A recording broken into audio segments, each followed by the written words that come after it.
बजेटमध्ये शेतकऱ्यांसाठी नेमकं काय आहे पाहूया एकदा. कृषी क्षेत्रासाठी पंतप्रधान अन्नधान्य योजना जाहीर झालेली आहे. शेतकरी मच्छीमारांसाठी सुधारित व्याज सवलत योजनेवर 3 लाख रुपयांवरून 5 लाख कर्ज मर्यादा असणार आहे. देशातील 100 जिल्ह्यांमध्ये शेती संदर्भात विविध योजना राबवल्या जातील.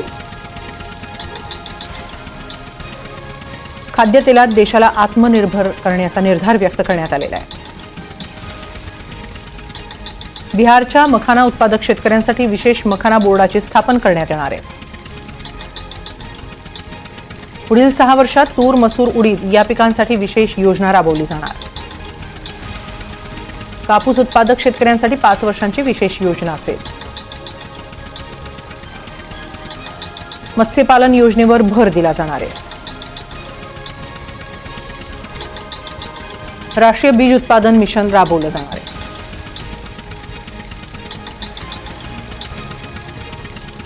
तर बजेटमध्ये महिलांसाठी काय आहे ते आपण पाहतो आहोत. अनुसूचित जाती जमातीच्या 5 लाख महिलांसाठी नवीन योजना सुरू करणार.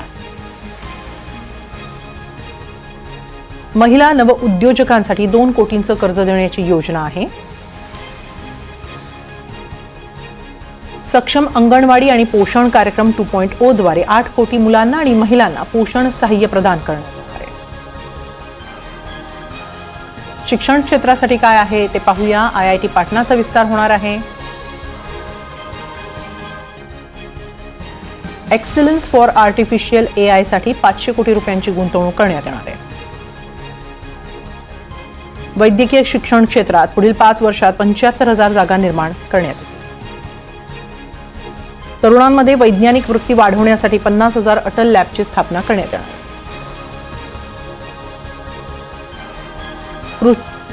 कृत्रिम बुद्धिमत्ता अर्थात AI प्रशिक्षणासाठी उत्कृष्टता केंद्र स्थापन करणार. 500 कोटींची तरतूद त्यासाठी करण्यात आली आहे.